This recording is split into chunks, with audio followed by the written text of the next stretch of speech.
அந்த முருகான்னு சொன்னா உள்ள உருகணும். ஐயோ முருகா முருகா முருகா முருகா முருகா, மூச்செல்லாம் முருகன். முருகான்னு சொன்னா எல்லாம் மறந்துடும், எல்லாம் மறந்துடும்.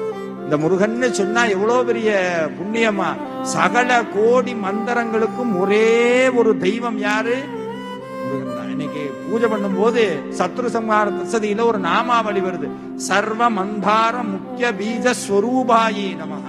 என்னன்னா உலகத்துல எந்தெந்த முக்கியமான மந்திரங்கள் இருக்கிறதோ அந்த மந்திரங்களுக்கெல்லாம் முக்கியமான ஒரு மந்திரம் இருந்தால் அது ஒரே ஒரு மந்திரம் தான், முருகா எனும் மந்திரம். முருகான்னு சொன்னா வேதம் சொன்ன புண்ணியம் நம்மை தேடி வரும். வேதம் சொன்ன புண்ணியம் நம்மை தேடி வரும். முருகான்னு ஒரு தடவை சொன்ன